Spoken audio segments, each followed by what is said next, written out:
Hello everybody, what's up? This is Radhika and welcome to BLED.in. So, in this video हम एक बहुत ही important discussion करने वाले हैं जो कि लास्ट सेशन में कुछ टेक्निकल इश्यूज की वजह से हमारा लाइव सेशन कट हो गया था, बट यहाँ पर हम सारा ही डिस्कशन करेंगे। यहाँ पर हमारे साथ जुड़े हमारे maths faculty mister Shiv and BLED संघ से जुड़े हैं हमारे साथ अमित वर्मा जी।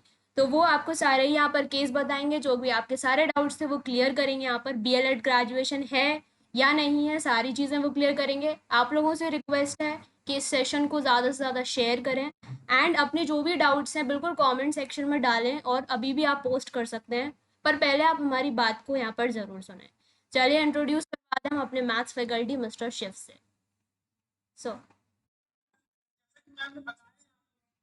पर हम लोग डिस्कशन करने के लिए लास्ट सेशन हम लोग का टेक्निकल इश्यूज की वजह से रह गया था। बट ये आपके फ्यूचर की बात है, तो सबसे पहले मैं आप लोग से कहना चाहूंगा इस सेशन को ज्यादा से ज्यादा शेयर करें। ठीक है, आप इसको शेयर जरूर करें। और दूसरी बात मैं आपसे कहना चाहता हूँ कि जो ये आज अमित जी यहाँ पर कर रहे हैं, ठीक है, ये सबके फ्यूचर के लिए, क्योंकि उनका फ्यूचर ऑलरेडी ये मान के चलिए आधी लाइफ की जा चुकी है। अब आप लोग के लिए बात चल रही है यहाँ पर, तो वो आप लोग के लिए बात करना चाह रहे हैं। तो मेरे हिसाब से हर एक स्टूडेंट जो बीएड कर रहा है यूपी में या यूपी के बाहर, उस सब के लिए ये एक कह सकते हैं कि मौका है जो आप इनकी हेल्प करें अमित जी की, और वो आगे बढ़े। ठीक है, मैं जानना चाहता हूँ अमित जी आपसे, क्या हुआ, मतलब वहाँ पे जैसा भी हाई कोर्ट में हुआ, आप बता सकते हैं कि वहाँ पर आप लोगों ने याचिका दायर किया था, जैसा भी वहाँ पे प्रोसेस हो रहा था। मैं बस इतना जानना चाहता हूँ, आप बच्चों को ये बात बता दें कि क्या हो सकता है, कितने चांसेस हैं आपके सेकेंड, जब आप यहाँ पे जाने वाले सेकेंड ईयर में, कि क्या कितना चांस हो सकता है कि यहाँ पर हमारा प्रोसेस आगे बढ़ पाए, ग्रेजुएटेड ग्रेजुएशन माना जाए। क्योंकि देखिए 4 ईयर का कोई डिप्लोमा नहीं होता है, ठीक है, तो डिप्लोमा भी नहीं बता रहे हैं और वो ग्रेजुएशन भी नहीं बता रहे हैं, तो हमको ये बात मतलब कंफर्म करानी पड़ेगी। और एक्चुअली उन्होंने जो है यूपी ट्रिपल एससी के बेसिस पर रोक लगाया है। ये सब चीजें आप थोड़ा क्लियर कर दें तो हम आपको बता पाएंगे कि यहाँ पर आपके लिए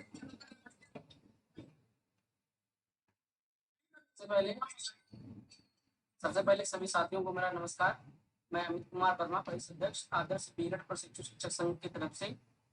साथियों, आज का जो मुद्दा गरमाया है बीएड के संबंध में, वो सबसे ज्यादा है ग्रेजुएशन के मामले में, कि हमारी डिग्री ग्रेजुएशन है कि नहीं है। देखिए, इसके सामने कई प्रकार के सवाल खड़े हैं। साथियों, उत्तर प्रदेश अधीनस्थ सेवा चयन आयोग ने जब भर्ती निकाली, तो उसने भर्ती के लिए सभी भर्तियों के लिए वन टाइम रजिस्ट्रेशन का प्रावधान किया, ओटीआर जिसको कहते हैं। उसने कहा कि जो लड़का ओटीआर में फॉर्म भरेगा वही आने वाली भर्तियों में बैठ सकता है। ओटीआर के फॉर्म भरने के बाद इन्होंने क्या किया कि इन्होंने अलग अलग कॉलम बना दिया कि स्नातक, प्रस्नातक, डिप्लोमा, सर्टिफिकेट कोर्सों का। स्नातक कोर्सों का जब कॉलम किया, उसमें सारे कोर्स खुल के आ रहे थे, केवल बीएड के कोर्स नहीं आ रहे। और बीएड के कोर्स जो इंटीग्रेटेड पाठ्यक्रम के अंतर्गत प्रोफेशनल कोर्स होते हैं, उसके कॉलम में कहीं बीएड लिख के नहीं आ रहा था। अमित कुमार जी, मैं थोड़ा जानना चाहूंगा, क्या अमित कुमार जी, मैं जानना चाहूंगा उसमें कि क्या अदर का ऑप्शन आ रहा था उस पर? अदर का भी ऑप्शन नहीं आ रहा था। अगर जो अदर का ऑप्शन आता तो हम लोग अदर के माध्यम से भरते। ठीक, इस प्रकरण को देखते हुए बीएड संघ ने फैसला लिया कि इस मामले को लेकर अधीनस्थ सेवा चयन आयोग में वार्ता की जाएगी। इसके इसके कार्रवाई के क्रम में सबसे पहले हमने एक पत्र भेजा और समाचार पत्रों के माध्यम से इसको उजागर भी करने की कोशिश किया। उसके बाद लेकिन वहां से किसी प्रकार का कोई ऐसा रिस्पॉन्स नहीं मिला जिससे हम उसको कुछ कर सके आगे। सो हमने उनसे बात किया, फिर उन्होंने कहा कि देखिए, आगे आप लोग इसमें जो भी करना आप कर सकते हैं, इसमें मेरा कोई डाउट्स नहीं है और हम इसको नहीं कर सकते। ये टीचर ट्रेनिंग पाठ्यक्रम है। उसके बाद मैंने ये प्लान बनाया, हमारी पूरी कमेटी गठित हुई। फिर कमेटी ने फैसला लिया कि इसको अगर हम लोग न्यायालय में लेके जाएंगे तो हम इस फार्म भरने से वंचित हो जाएंगे और आने वाली भर्ती के लिए एलिजिबल नहीं होंगे, क्योंकि यूपी ट्रिपल एससी को अब लोअर पीसीएस की भर्ती करने का अधिकार दे दिया गया है और लोअर पीसीएस के लिए स्नातक होना आवश्यक है। इस नाते हमने इसको हाई कोर्ट में अच्छा दाखिल किया।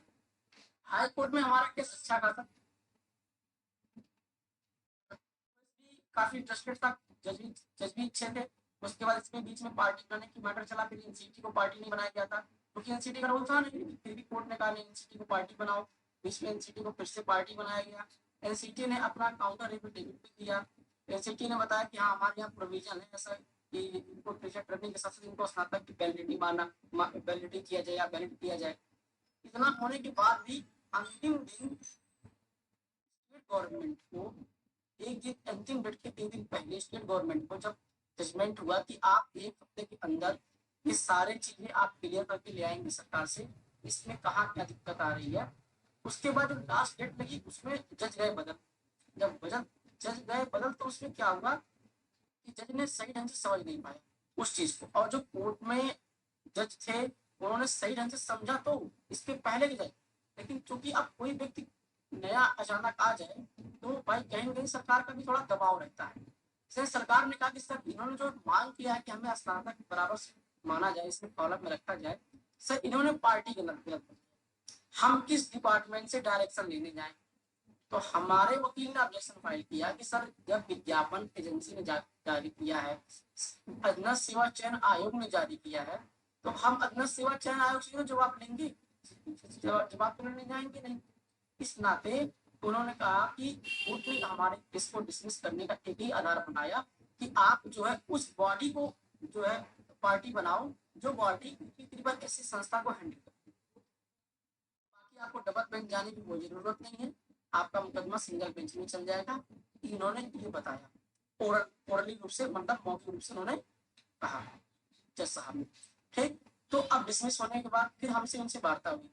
चूंकि जो डिसमिस हुआ, आप सभी जानते हैं कि न्यायालय हर चीज सही ढंग से नहीं करता है, कहीं कहीं न्यायालय के न्याय में भी कहीं कहीं त्रुटियां हो जाती हैं। ये त्रुटि न्यायालय के माध्यम से हम आरोप तो नहीं लगा सकते, लेकिन कहीं न कहीं या हमारी कमी हो या फिर कोर्ट की कमी हो या फिर स्टेट गवर्नमेंट ने भ्रमित करने में सफलता प्राप्त कर लिया कि इन्होंने कहीं गलती ना, हमने पार्टी सही बनाई। भाई जो विज्ञापन जारी करेगा पार्टी हम उसी को बनाएंगे, बेसिक विभाग विज्ञापन जारी करेगा तो हम बेसिक कोई पार्टी बनाएंगे, ना कि अलग डिपार्टमेंट को पार्टी। कई बार कोर्ट का निर्देश था तो हम उसको जो है प्रोसेस में आगे बढ़ा भी, हमने वकील साहब से कहते हैं कि जो बॉडी इसको स्टेट गवर्नमेंट इसको हैंडल करती है, जो अध्याचन इनको प्रसिद्ध कराते हैं, वो सब उन बॉडी को इसमें पार्टी बनाओ। अब रही बात पैसे की, पैसे से ही हर चीज होने वाला ये सभी जानते हैं। ठीक, जितना अच्छा पैसा देंगे उतना अच्छा आपके पास वकील रहेगा। हमारे पास जितना पैसा आया कम से कम 7 8 9 10 11 हज़ार रुपये कम से कम आगे 10 11 हज़ार, उस हिसाब से मैंने 5 और भी अरेंज किए अपने पर्सनल पैसे से। उसके बाद फिर जाके हमने एक अच्छा वकील किया, लेकिन हालांकि कुछ कमियां हो गई तो डिसमिस हुआ, लेकिन फिर भी केस डिसमिस ऐसा नहीं हुआ कि आप कभी इसको दाखिल नहीं कर सकते। आपके केस में पूरी मजबूती है, हम फिर पुनः नए पार्टी बना के जो बॉडी स्टेट गवर्नमेंट की हैंडल करती है पीपीएससी को, उसको पार्टी बना के फिर से नए सिरे से उसको केस को हमें दाखिल करना है, ये उसमें आदेश होता है। तो आने वाले भविष्य में कई बच्चों को दिक्कतें होंगी, क्योंकि ये भ्रामक चीजें नहीं, जब जजमेंट हो जाता है वो 90 दिन के अंदर अगर जो जजमेंट के अंगेस्ट हम नहीं जाते हैं तो 90 दिनों के बाद वो जजमेंट पूर्ण रूप से प्रभावित हो जाता है। इस नाते जो स्नातक का प्रकरण मैं ये जानना चाहता हूँ कितना चांस है, मतलब इस बार मतलब वहां पर दाखिल कराएं याचिका, तो कितने चांस है सक्सेस मिलने के? चांस पूरे हैं। देखिए न्यायालय का मैटर है, न्यायालय में कोई 100% गारंटी नहीं लेता है, लेकिन इतना जरूर है कि न्यायालय पे भरोसा है। और हम जब पूरी तरीके से लीगल है, एनसीटी हमारे पास आरटीआई है, हाई कोर्ट के 2012 का जजमेंट है, उस आधार पे हम उसमें अपना प्रयोग करेंगे। और जो पार्टी बनाने वाली बात है, हम सही ढंग से नई पार्टी बनाएंगे और उस पार्टी बनाएंगे जो उस बॉडी को बनाएंगे, पार्टी जो बॉडी जो संस्था को हैंडल करती है ना। नहीं नहीं, मैं ये पूछना चाह रहा था कि सिर्फ अपने यूपी में ऐसा हुआ ऑल ओवर कंट्री ये सब चीजें हो रही है? ऑल ओवर हाई कोर्ट का आदेश होता है, हाई कोर्ट का आदेश शायद आप संविधान में देखे होंगे कि कोई भी हाई कोर्ट हो भारत का, वह एक अभिलेख न्यायालय होता है, और जो जजमेंट किसी भी न्यायालय से हो जाए वो पूरे भारत के रूप में वो साक्ष्य प्रस्तुत करने के लिए काफी है। और जब वो साक्ष्य प्रस्तुत करके किसी चीज को आप न्यायालय में प्रस्तुत करते हैं तो उस आदेश को वह न्यायालय नहीं काटता है। सो इसलिए आपसे मैं कह रहा हूँ कि जो जजमेंट आपका हाई कोर्ट का आएगा वो किसी भारत को पूरा ना कोई हो रहा है। मतलब ये सिर्फ यूपी ट्रिपल एससी की संस्था ने ही इसको प्रतिबंधित किया है कि नहीं हमारा नहीं फॉर्म भर सकते हो, या फिर यूपी पीसीएस या यूपीएससी या सेंट्रल पर बंद करेगा? पीसीएस का फॉर्म अभी हम लोग भरे ही नहीं है। आप स्नातक के कॉलम में यूपी पीसीएस का फॉर्म भरे ही नहीं है। जब दूसरी बात फार्म भरना अलग बात है, फार्म तो इलीगली रूप से भरा जा सकता है, पर्ची व्यक्ति भर सकता है, जब तक फाइनल सिलेक्शन ना हो जाए संबंधित डिग्री से, तब तक हमें कैसे कह सकते हैं कि वो संस्था बीमार से धोखा नहीं करेगी। तो मैं ये पूछना चाह रहा था कि सेंट्रल लेवल पर तो वर्क तब भी करने को बुलाओ किसी भी, मतलब आपका स्टेट की गवर्नमेंट की सेंट्रल लेवल का इसमें कोई दूर आया नहीं है, सेंट्रल लेवल का कोई हाथ नहीं है। सेंट्रल लेवल का एनसीटी का गजट है, एनसीटी का वकील खुद कोर्ट में कह दिया कि मान्य प्रोविजन है, उसमें कोई डाउट। अब उसमें बड़ी बात क्या है, इससे बड़ी बात तो कुछ हो नहीं सकती है। एनसीटी का वकील खुद एफिडेविट लगाया कि सर हमारे यहाँ प्रोविजन है, ऐसा कुछ नहीं, ऐसा दिक्कत नहीं है, यह स्नातक है। स्टेट गवर्नमेंट 3 पास कर रही है। इसमें तो है कि जैसे आप यूपीएससी का फॉर्म भर सकते हैं, और दूसरी बात ये कि इसमें बैचलर का वर्ड भी तो लगा हुआ है, बैचलर फार्म तो कोई भी भर सकता है, बिना बैचलर वाला भी फार्म भर देगा बैचलर बना के। हमें मतलब है जब तक उस व्यक्ति का उस संस्था में अंतिम चयन नहीं हो जाता है और वह संस्था अंतिम 10 तक उस डिग्री को एक्सेप्ट नहीं कर लेती है, तब तक कोई ये नहीं कह सकता कि डिग्री इसलिए मान्य है। इतना सही मतलब मैं मैम से बोलूंगा कि मैम भी अपनी क्वेरी सारा क्लियर करवा दे, जिससे कि बच्चे अमित सर की हेल्प कर सकें। बिल्कुल, जैसे कि यहाँ पर आपको पता रहता है, होने वाला। हाँ, तो यहाँ पर क्या है कि जो भी डॉक्यूमेंटेशंस लिखे रहते हैं, जैसे हम किसी भी कॉलेज में एडमिशन लेने जाते हैं, अगर हम बीएलएड का जो भी उनका पोर्टफोलियो है वो पढ़ते हैं, तो वहाँ पर इजीली मतलब बिल्कुल सही तरीके से लिखा होता है, मेंशन होता है कि ये 4 वर्षीय ग्रेजुएट प्रोग्राम है। तो वो ग्रेजुएट वर्ड से बहुत सारे स्टूडेंट्स क्या है कंफ्यूज हो जाते हैं कि ये अगर ग्रेजुएट है तो हम ऐसे क्यों नहीं मतलब दूसरी डिग्रियों में यूज कर सकते। तो उनका आंसर तो फिर हमारे पास यही हुआ ना कि आप यूज कर सकते हैं, लेकिन आगे की हम आपको कोई गारंटी नहीं दे सकते कि आफ्टर सिलेक्शन और काउंसलेशन में जब आप जाएंगे तो आपको वहां से क्या रिस्पॉन्स मिलेगा, है ना। तो मतलब ग्रेजुएशन अगर लिखा है तो फॉर्म भर सकते हैं, बट कोई गारंटी नहीं ले सकते। संस्था हमारा अंतिम चयन कर देगी तब हम चाहते हैं बाद में से हमारी मान्यता। हाँ, हम तो भर्ती भी कर सकते हैं, कोई दोहराई नहीं है। तो मतलब श्योर होके नहीं कह सकते हम अभी भी कि हम आराम से कंपटीशन की तैयारी कर सकते हैं अदर देन टीचिंग। आपकी बात तो समझ गए, फॉर्म भर सकते हैं, बट वही बात सेंट्रल लेवल पर एलिजिबल है। अच्छी बात ये सेंट्रल लेवल पे एलिजिबल है, हाँ, बस ये बिल्कुल स्टेट ये गवर्नमेंट से एक ये एक बहुत बड़ा डाउट है। गवर्नमेंट से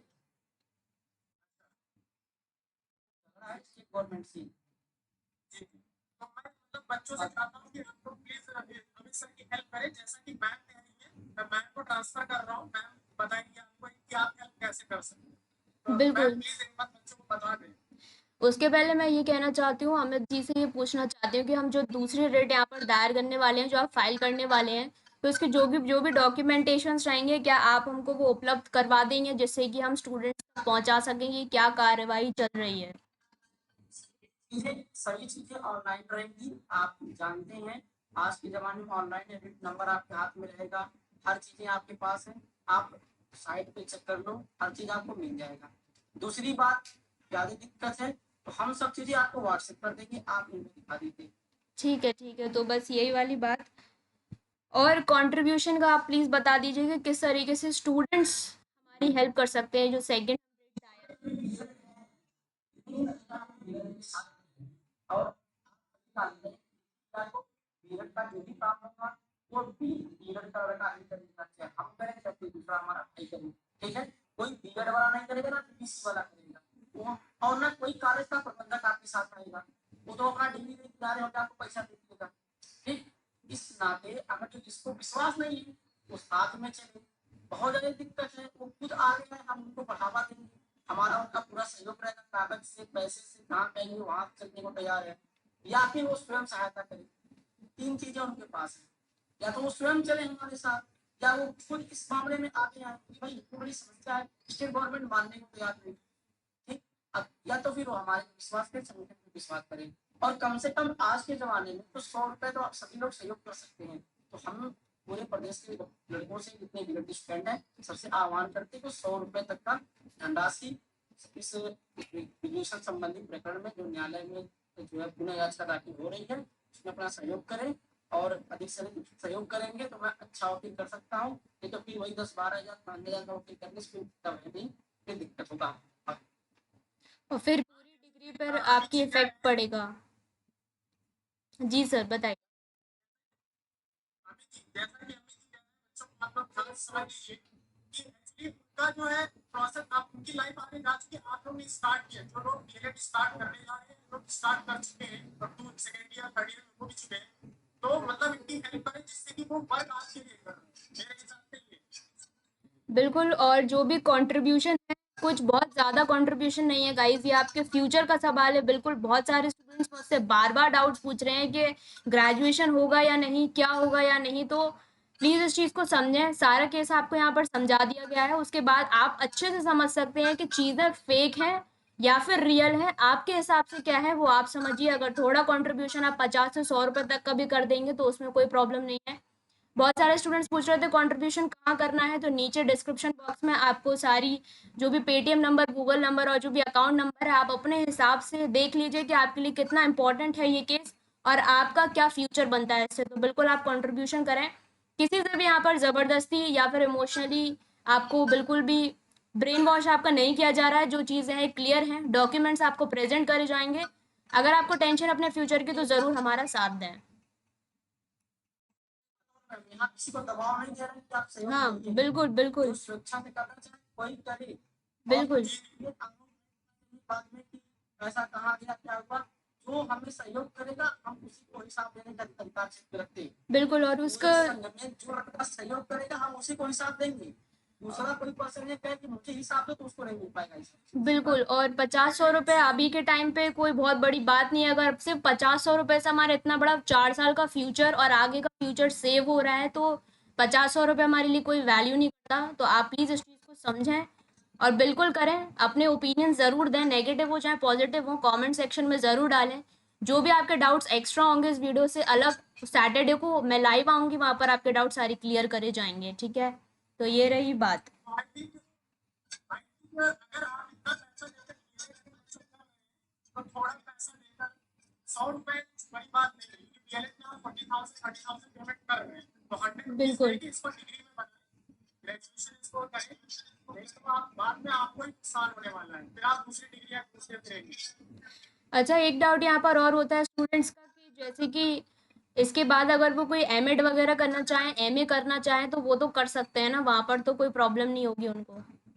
पहली बात ये प्रोविजन पहले ऐसे था कि जो लड़का जिस सब्जेक्ट का ग्रेजुएशन करेगा वो उस सब्जेक्ट का पीजी किया रहेगा तो वो पीजीटी का मास्टर बनेगा। हमने ये प्रोविजन हटवा दिया। हमने कहा माध्यमिक शिक्षा सेवा चयन बोर्ड की जब मीटिंग हुई, हमने कहा सर ये बताइएगा कि बीएड के लड़के पीजीटी तो दे नहीं सकते, ठीक है, एनसीटी के प्रावधान में है नहीं, लेकिन जब पीजीटी में की भर्ती आएगी तो ये प्रावधान क्यों आप रख रहे हैं कि जो संबंधित विषय का स्नातक रहेगा वही उसी का पीजी होना चाहिए। उन्होंने कहा ठीक। तो हमने कहा सर इसमें हम लोगों का भविष्य बहुत खराब होगा, फ्यूचर पूरा बर्बाद हो जाएगा, हम लोग 1 से 8 तक की वैल्यू कर पाएंगे, या फिर एमए एजुकेशन कर रहे हैं तो केवल शिक्षा शास्त्र हम लेक्चर बन पाएंगे। तो उन्होंने ये बाउंडेशन हटा दिया, आप स्नातक के साथ किसी भी विषय का एमए किए हो उस विषय का आप पीजीटी दे सकते हैं। ये बाउंडेशन कतई नहीं है कि आप बीएड किए हैं तो आप एमए एजुकेशन करेंगे या एमए करेंगे। आप स्वतंत्र हैं, आप कुछ भी कर सकते हैं, और उस सब्जेक्ट में आपकी अच्छी पकड़ है तो उससे आप पीजीटी पोस्ट ग्रेजुएट टीचर की वैकेंसी देख सकते हैं। इसके साथ साथ आप उसका नेट भी दे सकते हैं, कोई दिक्कत नहीं। और यहाँ पर एक डाउट और होता है कि 12th में क्या होता है कि कई बच्चे साइंस स्ट्रीम से होते हैं या आर्ट स्ट्रीम से होते हैं, बट वो बीएलएड में आके बोलते हैं कि मैंने 12th में साइंस स्ट्रीम से लिया था, तो यहाँ पर क्या हम आर्ट्स के सब्जेक्ट्स ले सकते हैं, तो उसमें कोई प्रॉब्लम है? ऐसा कोई प्रॉब्लम नहीं है। जो भी डिस्ट्रिक्ट आपने हाई इंटर तक लिखा है वो आपका सब ठीक है।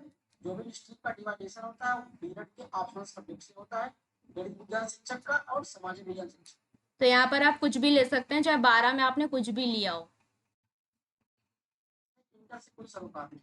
ठीक है, और जो आप बता रहे थे कि एमए किसी भी सब्जेक्ट से कर सकते हैं, तो अगर आपके पास उसका कोई डॉक्यूमेंट हो तो हमसे ज़रूर शेयर करें सो दैट हम आगे फॉरवर्ड कर पाएँ। बाकी तो मैम आप सुनिए, आप पीजीटी की वैकेंसी का आप नोटिफिकेशन डाल दीजिए, उसमें स्पष्ट लिखा हुआ है किसी भी विधि द्वारा स्थापित मान्यता प्राप्त संस्थान से स्नातक के साथ संबंधित विषय में पीजी।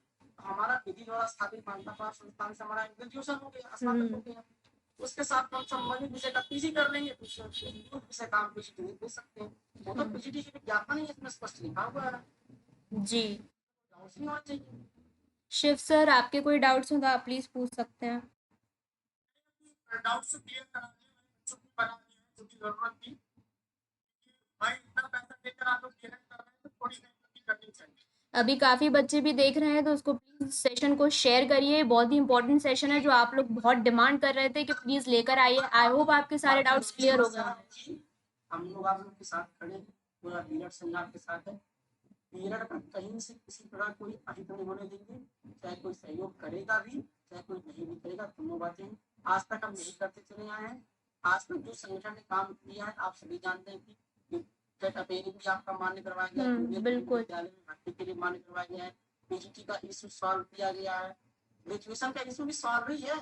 हमने आरटीआई के थ्रू, जजमेंट क्लियर 12 के थ्रू हमने सब करवा डाला। लेकिन अब चूंकि स्टेट गवर्नमेंट इतनी मनमानी कर रही है, हर चीज हम बोल ले सकते हैं। आप खुद समझदार हैं, इस नाते आप सभी लोग सहयोग करेंगे तो बिल्कुल इस काम में हम सफलता प्राप्त कर सकते हैं। और नहीं करेंगे आने वाले भविष्य में जो भी समस्या होंगी आप उसको पेश करने के तैयार होंगे। बाकी आगे आप लोग को मैम से समझा देंगी। हम आप लोगों से विदा लेना चाहते हैं। ओके, सो बस लास्ट मैसेज आपका यही रहेगा बिल्कुल कि ज़्यादा से ज़्यादा प्लीज़ कंट्रीब्यूट करने की कोशिश करें, बिकॉज यहाँ पर आपको सिर्फ घर पे बैठ के थोड़ा सा ट्रांसफ़र करने की बात हो रही है। यहाँ पे आपसे फिजिकली कोई मेहनत नहीं करवा रहा, कोई आपसे कार्यवाही नहीं करवा रहा, सिर्फ आप थोड़ा सा सपोर्ट कर सकते हैं जो प्लीज़ करें। दूसरे लोग भागदौड़ करने के लिए भी तैयार हैं तो प्लीज़ उनका ज़्यादा से ज़्यादा सपोर्ट करें। 50 और 100 रुपये आपके लिए कोई मायने नहीं रखता, तो प्लीज़ ज़्यादा से ज़्यादा सेशन को बिल्कुल शेयर करें सारे स्टूडेंट्स के साथ और मैक्सिमम यहाँ पर कंट्रीब्यूशन देने की कोशिश करें जिससे कि हम अपना केस यहाँ पर जीत सकें और बिल्कुल आपका फ्यूचर यहाँ पर सॉल्व कर सकें। तो शिव सर, और डाउट जो है तो अभी बहुत पूछ सकते हैं। ओके, तो ये था गाइस हमारा सेशन। थैंक यू सर आप दोनों को जुड़ने के लिए, Amit sir and Shiv sir. यहीं पर हम अपना सेशन को एंड करते हैं। इसको ज़्यादा से ज़्यादा शेयर करें। मिलते हैं हमारे नेक्स्ट वीडियो में guys. Till then take care, all the best and bye bye.